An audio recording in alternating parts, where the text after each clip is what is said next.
In today's video, we are going to be discussing the delay pedals that John Mayer has used throughout his career. This is one of the first videos I ever made on my YouTube channel a few years ago, but as time has gone on, we know more details about some of the gear John has used in the past, as well as we've had a few tours and other performances since then, and new delay pedals that I haven't covered in that previous video, so I thought, why not make a full updated version and go a little bit more in depth as well into different delay pedals and different tours and even some small one-off performances. This video isn't intended to be completely like every single performance, every single instance of John having a delay pedal on his pedal board, but it's meant to be extremely comprehensive and cover even just these one-off instances where we've seen just a random delay pedal get used for a show or two and then taken off the board. So I hope you guys can sit back and relax and enjoy John Mayer's delay pedal history.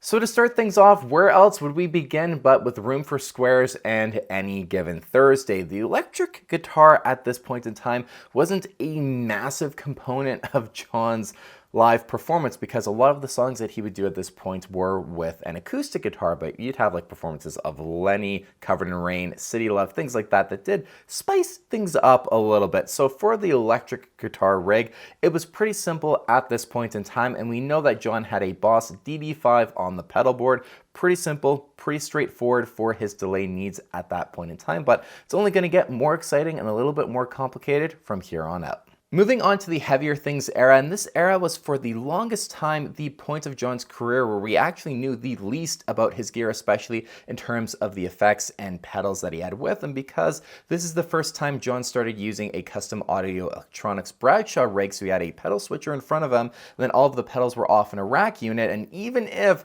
you could find some footage, you would just see a controller with a bunch of labels that you couldn't read. So we really didn't know a lot, and on that original delay timeline video that I made, I couldn't actually say for 100% certainty what John had with him at the time, but luckily there was actually a magazine that did a small rig rundown of John's gear at the time during the Heavier Things tour, and we have a little bit of information as what he was using. John had the Line 6 Echo Pro, which is a big rack unit. It's one of the only times, I think the only time he used a delay that was part of a rack unit, so pretty interesting choice. He had the Electro Harmonics Deluxe Memory Man, and then as well, the Carl Martin Delayla. Now, the Delayla isn't said to be the XL, so I just believe because it doesn't say that, it's just the standard version, but three really interesting delay choices that John was using at this time frame.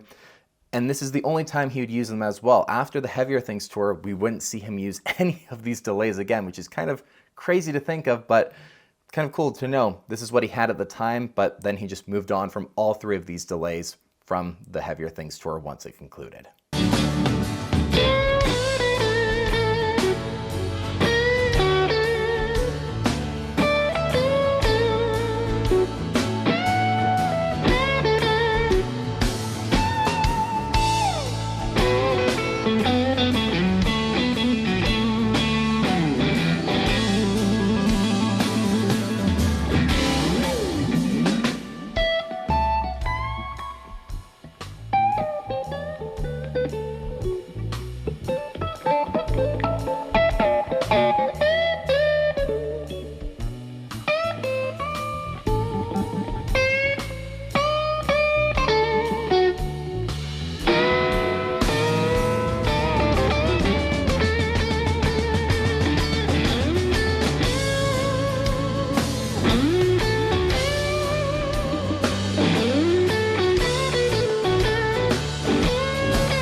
Speeding on through our timeline, I want to bring up the John Mayer Blues performances on December 28th and 29th at Webster Hall. These shows I feel like I've discussed quite frequently on the channel lately, but they serve really as the foundation for the John Mayer trio and a bit of a change in direction in John Mayer's actual career, really focusing on guitar solos, guitar tone, channeling his Hendrix and Stevie Ray Vaughan influences.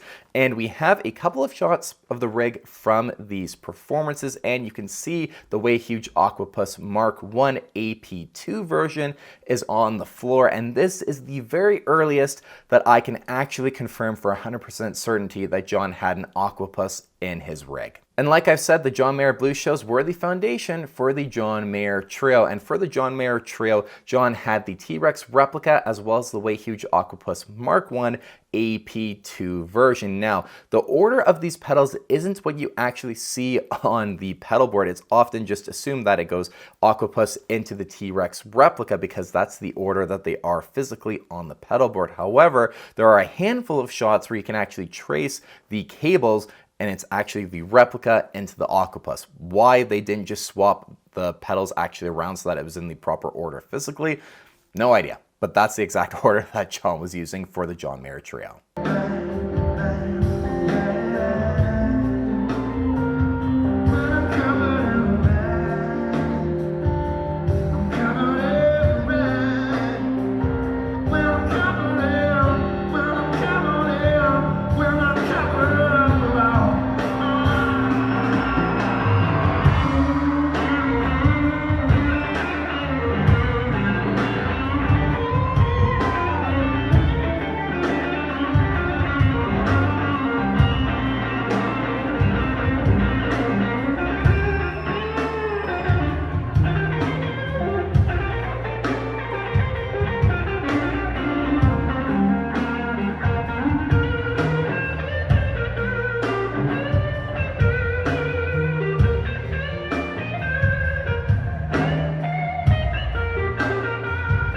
So now we are getting on into Continuum, and there are a few different things I want to talk about here in regards to this point in time.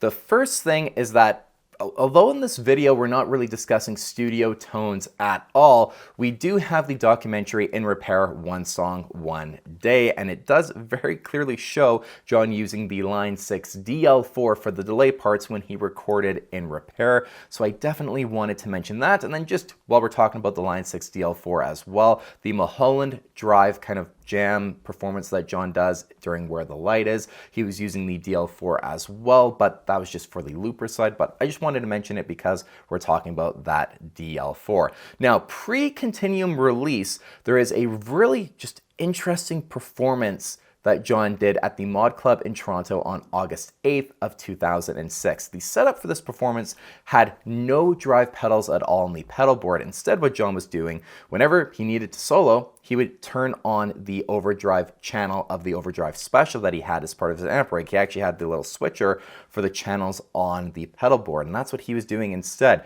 It's a really kind of interesting thing because it's the only time that I know for a certain we can reference John actually using the overdrive channel of an amplifier for his solo and lead tone. Of course, this isn't what he would stick with, but it's just a very unique point in time, or maybe in a different multiverse, John stuck with using the ODS's overdrive channel instead of using TS10, Clown Center, you know, the usual overdrive stuff. For the pedal board for this performance as well, John had quite a lot going on actually, and this is the most in terms of delay pedals that he'd ever have on a single pedal board. Well, it was multiple pedal boards, but included within a single rig. We had the Maxon 8900, the Boss DD5, the Pete Cornish TES, kind of the earliest that we can see John using the TES, the Octopus Mark 1 AP2 version, and then the Ibanez 89, which was Keeley modded. Quite a lot of different things going on, and I just think John was really experimenting before the Continuum tour actually began. This was just kind of a very big experimental phase, testing out some different delays, for example, just to see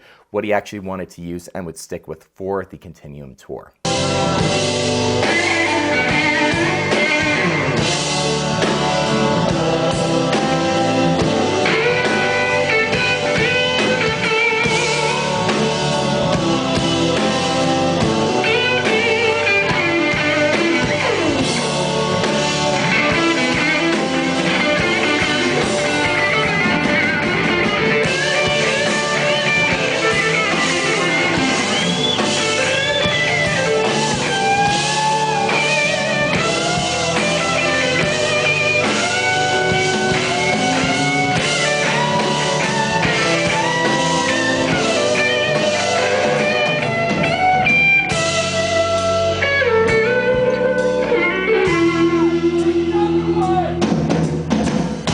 And speaking of the Continuum tour, John would end up sticking with the Pete Cornish TES, which does that beautiful delay that you hear, for example, at the beginning of Belief during Where the Light Is, as well as the Way Huge Octopus Mark I AP2 version. I have to specify every time the exact version of the Octopus that John was using. In the rack as well, John did have the Boss DD5, which was in a loop on its own with the Electro-Harmonix POG for in repair. Now, there was one magazine that did a rig rundown in 2008, so kind of the back half of the Continuum tour, and they quoted this pedal as being the DD3. However, my friend the London guitarist, who I'm sure a lot of you guys know, actually zoomed in on the image and enhanced it a little bit, I believe, and he noticed that you can clearly see the two arrows pointing to the two outputs, indicating that it would have been a DD5, not a DD3. So just something pretty cool about this specific kind of era that we originally were told, just going off of that rig rundown that they did, that it was a DD3, but it's actually a DD5. It's something, it's not crazy, but it's just something really cool that we've discovered and have been able to correct and more accurately pinpoint for the time. So as far as I'm aware, John's actually never used a DD3, but he's always used a DD5 live when it's a Boss pedal.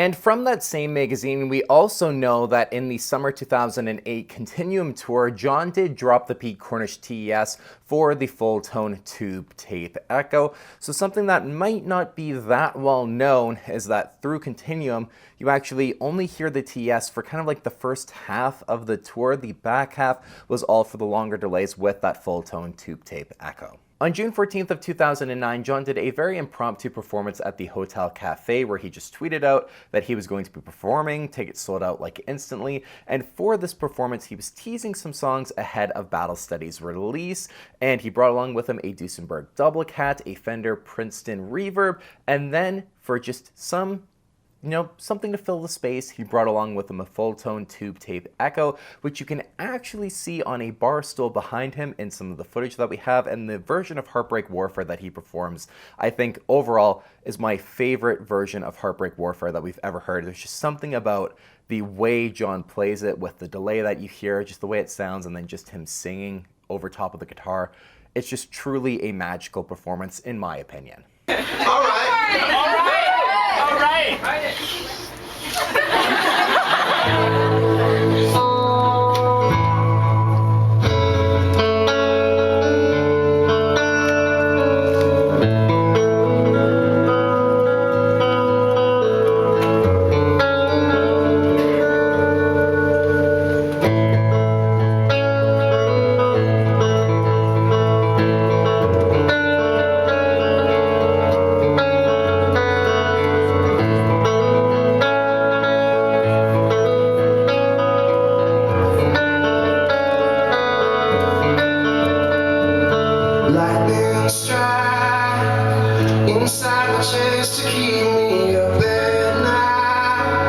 Alright, now we can move on to the Battle Studies era, and this is when Premier Guitar did the rig rundown for John Mayer, so we just have the most incredible footage of his entire rig. You see all of the drawers actually being open, which is phenomenal. So we exactly know what John was using at this point. He had for his delays the Way Huge Octopus Mark I AP2 version, again, consistently staying in the rig ever since the 2004 John Mayer Blues performances. And then the Pete Cornish TES was dropped kind of surprisingly for two Eventide time factors. Now, we believe one of them was just kind of there As a backup, there were 2 Rogerland Adrenaline 3s as well. It's a unit that John's had fail on him a couple of times, I believe, live. At least one instance where it stopped working. So I believe it was kind of just the same thing where he had a few different pedals in the rack as well, just as a backup, and that's just where they were stored. When he wants to. These drawers just slide out, and they house all of the pedals that he wants to use, and they're always on. They're never off. If they're off, then they won't be employed. So as you can see, all the red lights indicating that the power is on is there. And then from here, okay, so now at this point in our timeline, we're going to be adding in a lot more one-off, kind of random performances here and there as John was experimenting with different things, and just to also cover a little bit more detail as to what John had in terms of delay pedals for a lot of well-known and loved performances. And the first one of these that I want to mention, just in order of the timeline at least, is one of my favorite John Mayer performances of all time, and it's California Dreamin' with the John Mayer Trio live on Conan on June 4th of 2009. For the pedal board, or rather pedals that John had for this performance, because they all just were on the floor in front of him, he had the Way Huge Octopus Mark I AP2 version, and then the MXR carbon copy. This is the earliest that I can pinpoint John actually using the carbon copy as part of his pedal rig. And for the solo, what you are going to hear, and I'll actually play it for you guys, is the carbon copy for the delay.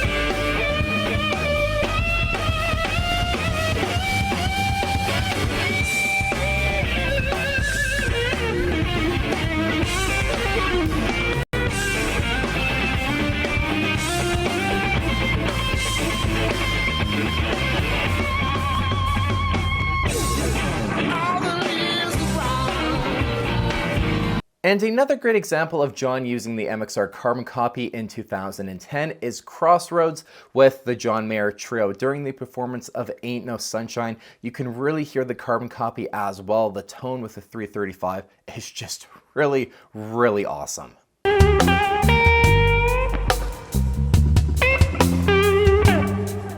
And on September 15th, 2012, we have what is easily another John Mayer fan favorite when he joined Frank Ocean on Saturday Night Live to perform both Pyramids and Thinkin' About You. But it's the Pyramid solo that is just so hauntingly beautiful, the tone, the playing. It's a fan favorite for a very, very good reason, and included on the pedal board that John brought with him, of course, because we're just talking about delays, it included the Pete Cornish TES, the Way Huge Octopus Mark I AP2, and the Eventide Time Factor. It's kind of hard to tell exactly between the Eventide and the TES what delays John was kind of using for Pyramids, because you can hear just, you know, faintly a little bit of the delays and stuff going on during that solo, but that's what he had with him for just that performance. It's easily one of my favorite John Mayer tones just of all time, hands down.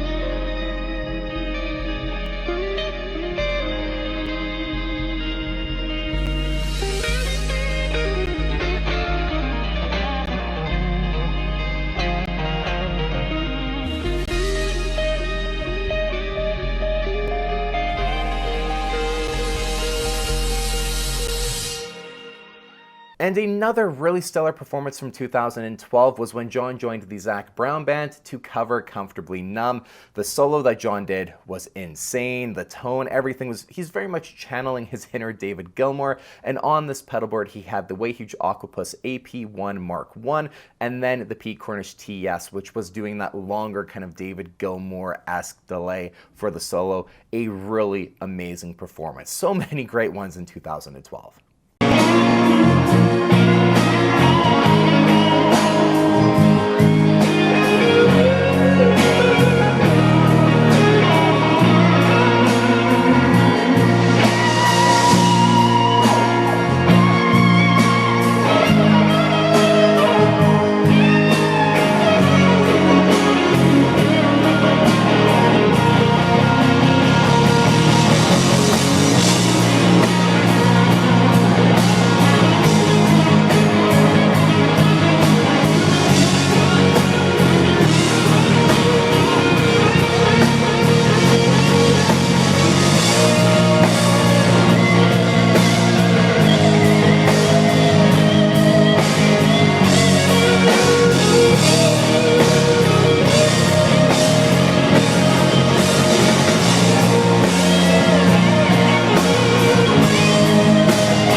All right, moving on to the Born and Raised in Paradise Valley era, and we would see the return of the Pete Cornish TES, and John would switch things up in regards to the Octopus. The Way Huge Octopus Mark I AP2 version would be permanently retired, at least for live use, in favor of the Way Huge Octopus Mark I AP1 version. This is the earliest pinpoint that we have for that switchover between the versions of the Mark I Octopus. In the rack unit as well, John did have the full tone tube tape echo for some things, and I believe one of the Keeley True Bypass loopers he had on kind of the sidecar pedal board would be to activate that pedal, and as well on that smaller side pedal board, John had the Moore Anna Echo, which it's a little bit of a surprising choice for John to actually use, but it just was in a separate loop as well when John would kind of do this intro loop thing for Paper Doll.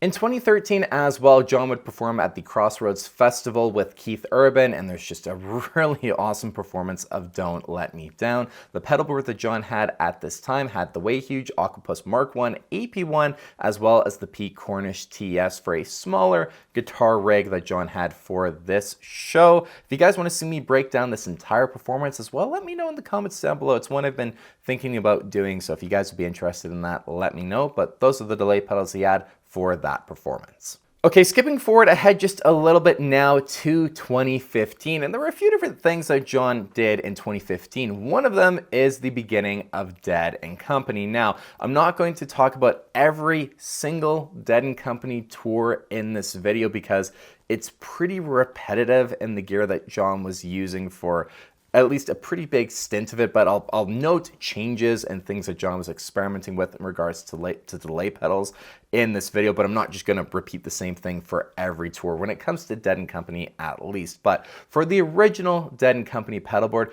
John had, again, the Pete Cornish TES, as well as the Way Huge Aquapus AP1, the Mark I version, of course. And in 2015 as well, John would do a handful of guest performances, and for these little small performances, he'd bring just this little B-rig pedal board along with them, and it stayed pretty consistent across all of these different performances in terms of the pedals that he had on it. Just something small, easy that he can bring with him that has, it covers the fundamentals, the things that he would kind of need for those sort of performances where he's joining different people on stage. This is like Stevie Ray Vaughan's introduction to the Rock and Roll Hall of Fame, Eric Clapton's 70th birthday celebration at Madison Square Garden, and the pedals that John had for this performance it's a bit of a change up. We have the Way Huge Aquapus Mark II, so kind of the earliest stage we know John had brought out the Mark II version of the Aquapus, as well as the Way Huge Supapus. Kind of, again, the real only time that I believe John's used the Supapus live. And as a big fan of Way Huge pedals, it's pretty cool to see both of those on his pedal board for both of these performances. And in 2016, there was this awesome performance that John would do with the Roots at the Roots Picnic on October 1st. This pedal board in general was really weird, and it was kind of like an experimental period that John was doing. There was some footage of John with this exact same pedal board as well in the studio, so I believe kind of utilized in part at least for the Search for Everything studio sessions, but then live it was used at the Roots Picnic. This we would see the return of the Way Huge Aquapus Mark I as well as the Strymon Timeline, so just a very different, very powerful delay pedal, and again, the earliest point in time that I can pinpoint John using a Strymon Timeline.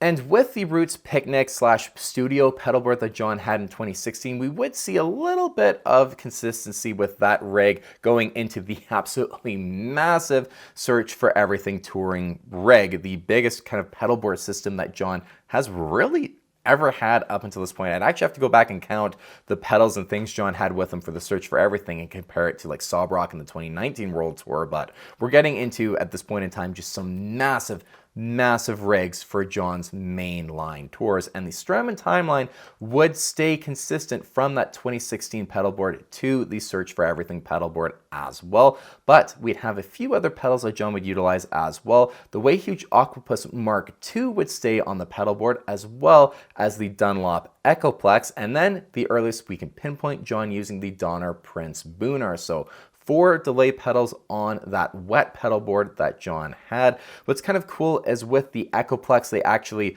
wired in a tap tempo right into the platform, that riser for that back row on the wet pedal board. So John could actually tap tempo in the Echoplex if he chose to. Just kind of a cool thing when it comes to the Search for Everything tour. And this is also the first time we'd see John ever utilize the Way Huge Aquapus Mark II for an actual main tour. From this point, all the previous big tours when the Aquapus was in the mix, it was always the Mark I version. So the Search for Everything tour is kind of interesting in that regard, as well as normally John would use the Mark II for smaller guest performances, things like that. Never a full-on tour, but for this one, that's exactly what he did.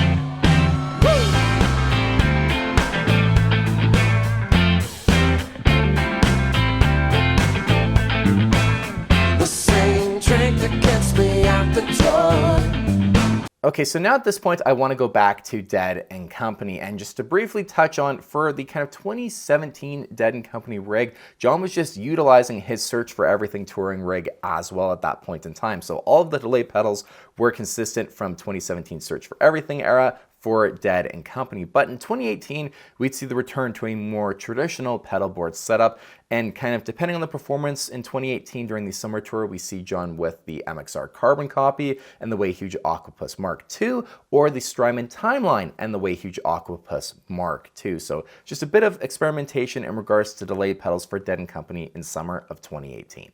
On May 17th of 2018, John would join Shawn Mendes for a performance of Where Were You in the Morning. Some really great guitar tones as well in this one. Shawn Mendes actually using John's signature Stratocaster for it too. It's really cool. John brought with him just a very small fly pedal board that had just a couple of things on it. It included the JHS Bonsai for the lead tones, but then had the Providence Delay 80s as well as the Way Huge Octopus Mark III.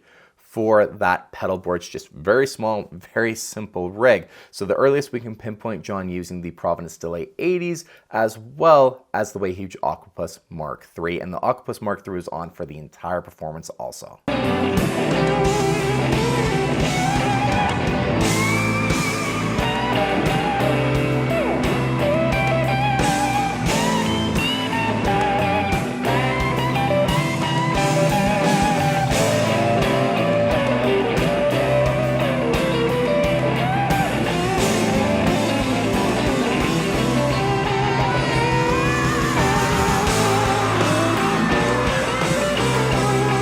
Moving to Bourbon and Beyond, which was September 22nd of 2018, as well as the Mac Miller Tribute Celebration of Life performance on October 31st of 2018, John would utilize the exact same pedal board for both of these performances. The Bourbon and Beyond tone especially is just so incredible, kind of leading up, building up to the 2019 World Tour, at least in my opinion. For this pedal board, we have the Providence Delay 80s along with the Pete Cornish TES, which is pretty crazy actually to see both of those pedals on a pedal board, and this is the only time both of these performances that you would see the Pete Cornish TES along with the Providence Delay 80s. Maybe for Bourbon and Beyond, John was kind of experimenting with both of the pedals, seeing what sounds he kind of liked better, or maybe experimenting and testing out the Delay 80s a little bit more to see, could this actually replace the Pete Cornish TES on my pedal board? Because the TES, although it's so incredible sounding,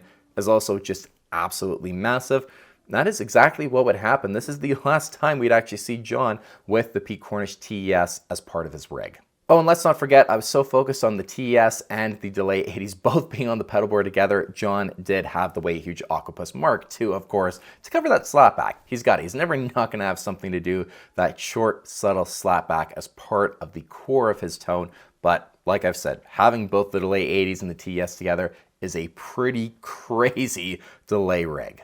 All right, so now we can go to what is arguably my favorite era of John's tone, the 2019 World Tour. And I'm going to discuss the delays that John was using kind of in the order that they would appear for the tour. So to start things off, at rehearsals and at the very beginning of the tour, the first leg, Oceania and Asia, John had the T-Rex replay box, the Providence Delay 80s, and the Way Huge Octopus Mark I AP2 version, along with the Chase Bliss Tonal Recall Red Knob mod. Those were the four pedals that he would begin the 2019 World Tour with, but the rig would simplify just a little bit going forward.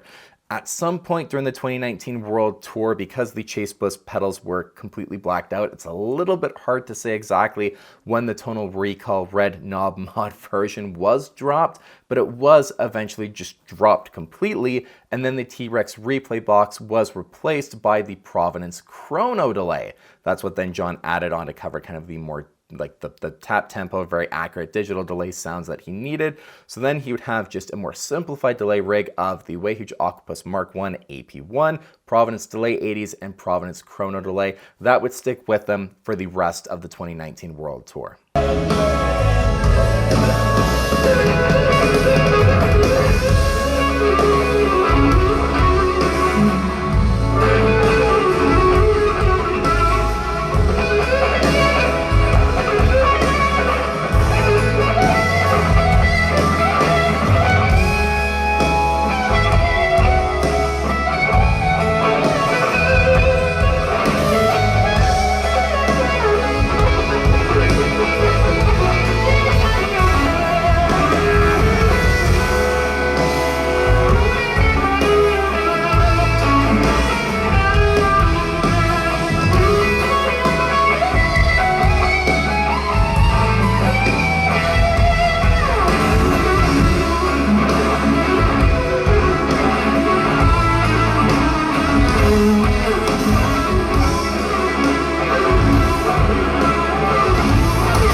As for Dead & Company in 2019, we'd see a couple of things change up in regards to the delay pedals. The primary delay pedal that John used with Dead & Company this year was the Strymon Volante. No way huge octopus on the pedal board at all. The Volante really, if you want to think of the Dead & Company 2019 tone kind of core, the Volante was really the major player as far as the delay pedals are concerned. But on July 6th, John did drop the Volante for the Strymon Brigadier instead, which is kind of a cool, interesting choice. See that pedal on just very briefly in time, but then the Strymon Volante, from what I've been able to kind of tell, seems to have then replaced it pretty quickly again back on the pedal board. But by November of 2019, for the rest of the Dead & Company tours for that year, we'd see a change up again with the Strymon Volante being dropped in favor of both the Way Huge Octopus Mark II and the Providence Chrono Delay. And as for delays with Dead & Company, that setup would kind of stay pretty consistent for a couple of years. In 2020, there is one performance I want to highlight, another big fan favorite, and it's the Hotel Cafe Jam with David Ryan Harris. John brought, again, just a very small pedal board with him for this show, and he had the Way Huge Octopus Mark II with him, and it was on the entire time, and I'm never not going to play at least a small clip of this performance for you guys because it is just so damn good.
Moving on now to the Sob Rock era, and in promotion of the album, John did a couple of pre-recorded performances that went on like the Today Show, for example. And for these smaller promotional performances, John had the Way Huge Octopus Mark II and the Providence Chrono Delay on the smaller pedal board. And there are two really great examples of John's use of delay from these promotional performances, where you have Wild Blue, where the octopus was on the entire time.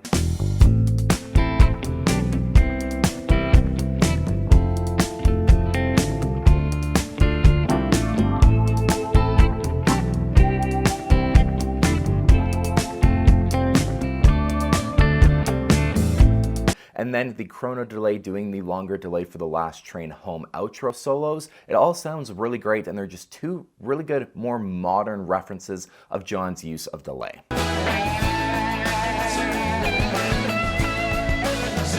And then when it comes to the main Sob Rock touring pedal board, John stuck with the 3 delay pedal setup that we saw him using during the 2019 World Tour, at least the back 2/3 of the 2019 World Tour, in which he had the Way Huge Octopus Mark I AP1, the Providence Chrono Delay, and the Providence Delay 80s, all 3 of those delay pedals being able to cover all of his needs. And he would quite frequently actually stack the Delay 80s and the Chrono Delay together, like for Slow Dancing in a Burning Room outro solos, for example. He had to have both of those delays going for just quite a lot of ambient space. And live, it's a little hard to hear in the mix, especially from people's cameras and iPhones recording in the room, but that is what John was doing, and it always sounded absolutely phenomenal.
Thank you very much. But during the Sob Rock era as well, John did have with him a smaller B-rig pedal board from when he did some other guest appearances as well at the time. Like he joined Bob Weir a couple of times, he'd perform with Alexander 23, Everybody Wants to Rule the World, one of my favorite Mayer guest performances of all time. And this B-rig pedal board featured the MXR carbon copy as well as the Way Huge Octopus Mark II. So again, kind of that concept that I mentioned earlier of, generally speaking, at least, the Search for Everything tour excluded. When it comes to John's mainline touring pedal board, you'd have the Mark I Octopus on it, but then for the smaller kind of fly pedal boards, B-rig pedal boards, you'd see the Way Huge Octopus Mark II used instead. And just to touch on the Dead & Company final tour pedal board as kind of a bookmark for Dead & Company, at least their touring capacity at this point in time, we'd still see on that final iteration of the pedal board, the Way Huge Octopus Mark II and the Providence Chrono Delay. But in just a little bit, we'll talk about the Sphere Residency as well. Okay, now this brings us along to the John Mayer solo tour, and even though the solo tour was primarily an acoustic tour, John did have a lot of effects pedals on various boards in order to help fill the space because it was just him and his guitar. And there were three main pedal boards that John had with him during the solo tour. There was an acoustic seated pedal board, an acoustic main, and then the electric. Now, on the acoustic seated pedal board, originally it started off with no delays actually on it at all, and then the Strymon Brigadier was briefly added to that pedal board, but then was very quickly replaced by the Providence Chrono Delay. Then on the main acoustic pedal board, John had a Providence Chrono Delay that he would use, but then very late in the tour, it was replaced by the Boss DM101, and we have shots from Blue Note Tokyo where you can really see that pedal board in really great detail, both the electric and the main acoustic pedal board in phenomenal detail with the Boss DM101 on it.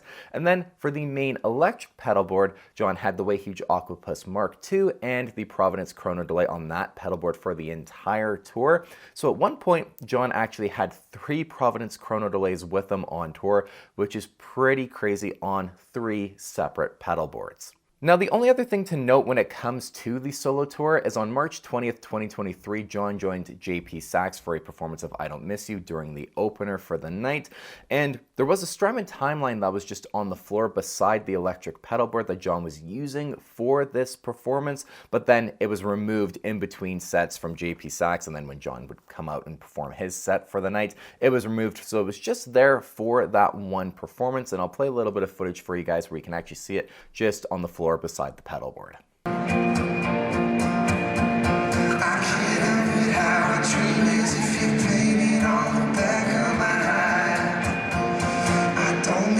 I just think about you all the time. Just think about you all the time.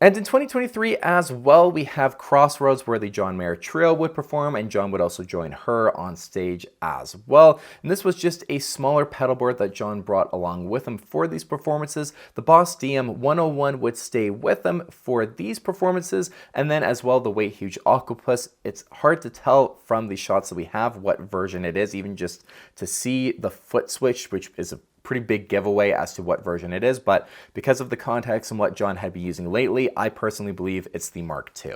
All right, and then we have the Sphere Residency for Dead & Company, and as far as I am aware, the Sphere pedal board has stayed the exact same in both 2024 and 2025. A really cool departure again for John in terms of his main primary delay, but this time he was using the Korg SDD 3000 PDL as his main primary delay for the entire Sphere Residency, both in 2024 and in 2025 from everything that I can tell. A delay pedal that I've recently acquired, and that I just love so much.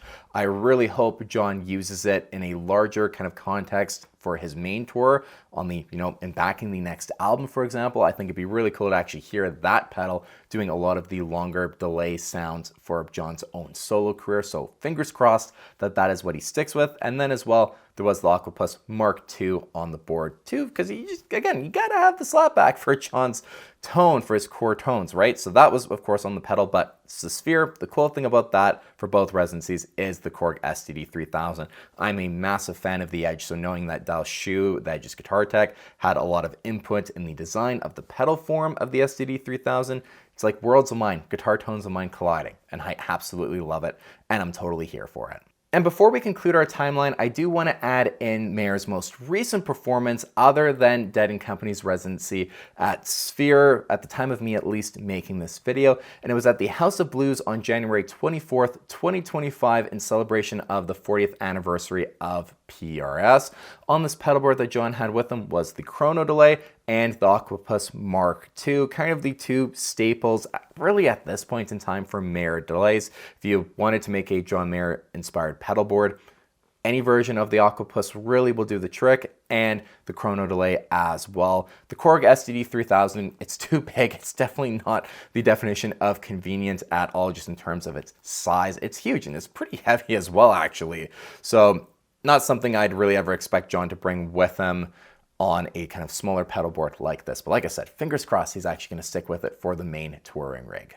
And this video is actually not quite done because since I first started filming and editing it, we have had the 60th anniversary celebration shows for the Grateful Dead, in which Dead & Company performed 3 separate nights. And what we know that John had on the pedal board was the same for both Sphere residencies in terms of the delays, at least. John using the way huge Aquapus Mark II and the Korg STD 3000 PDL to handle all of the other delay needs besides that short slapback. So just making sure that this video is as up to date as I can make it for you guys, and we'll continue on with that original outro. But I hope you guys appreciate me adding this part in here just to make it as complete as possible for this point in time. And there you guys go. That is John Mayer's delay history and timeline with some examples scattered through this video to kind of break up just listening to me talk. I hope you guys enjoyed this video and the depth that I went into, especially compared to that first version that I made when I was still, very new to doing the whole YouTube sort of thing. So hopefully you guys enjoyed it, and I've done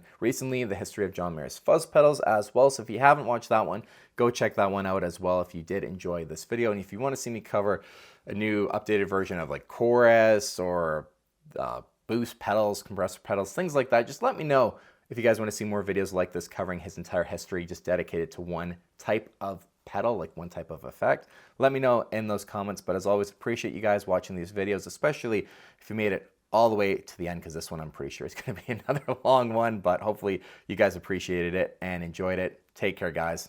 I'll see you on the next video.